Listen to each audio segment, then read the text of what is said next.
মই পুনৰবাৰ অসমৰ যুৱ সমাজক প্ৰতিশ্ৰুতি দিছো, আমাৰ চৰকাৰ অহাৰ লগে লগে আমি 5 বছৰত ৰাজ্যৰ 2 লাখ যুৱক যুৱতীক চৰকাৰী আমি চাকৰি দিম। ৰাজ্যত আমি CM-AAA ষ্টাৰ্টআপ আৰু উদ্যোগীকৰণৰ জৰিয়তে আৰু অতিৰিক্ত 10 লাখ যুৱকক আমি কৰ্মসংস্থাপন দিবলৈ আমি প্ৰয়াস আৰু প্ৰচেষ্টা কৰিম।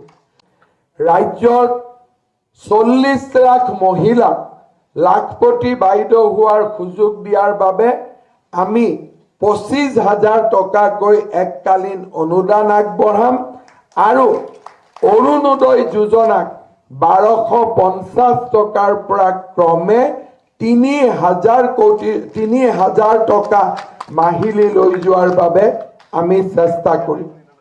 প্ৰাক প্ৰাথমিকৰ পৰা স্নাতকোত্তৰ পৰ্যায়লৈ KG to PG এই সমগ্ৰ শিক্ষাৰ যিটো চাৰ্কেল বৃত্ত তাক আমি বিনামূলীয়া কৰিম।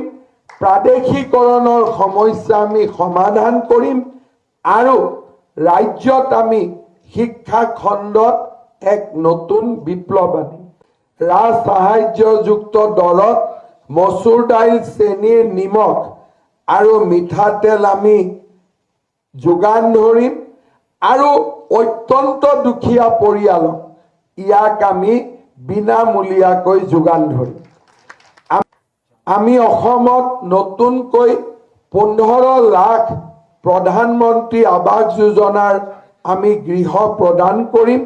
কিন্তু আটাইতকৈ ডাঙৰ কথা, চাহ বাগিচাৰ শ্ৰমিকক মাটিৰ পট্টাৰ লগে লগে আমি তেওঁলোকক প্ৰধানমন্ত্ৰী আৱাস যোজনাৰ একোটাকৈ ঘৰ দিয়াৰ বাবেও আমি প্ৰচেষ্টা কৰিম। আমি অসমৰ কৰ্মচাৰী সমাজক প্ৰতিশ্ৰুতি দিছো যে আমি আমাৰ দৰমহা আয়োগৰ প্ৰতিবেদন কেন্দ্ৰীয় চৰকাৰৰ লগত একেদিনৰ পৰাই আৰু একেটা মানদণ্ডৰে আমি ৰূপায়ণ কৰিম।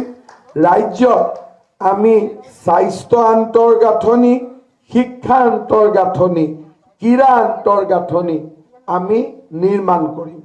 শ্ৰদ্ধাৰ সুধীবৃন্দ, মই বিশ্বাস কৰোঁ প্ৰধানমন্ত্ৰী নৰেন্দ্ৰ মোদী ডাঙৰীয়াৰ আশীৰ্বাদত অহা 5 বছৰ অসমৰ ৰাইজে যদি ভাৰতীয় জনতা পাৰ্টিক চৰকাৰ গঠন কৰিবলৈ সুযোগ দিয়ে, আমি অসমক ভাৰতৰ সৰ্বশ্ৰেষ্ঠ আৰু শক্তিশালী ৰাজ্যসমূহৰ মাজত এখন হিচাপে আমি প্ৰতিষ্ঠিত কৰিব পাৰিম।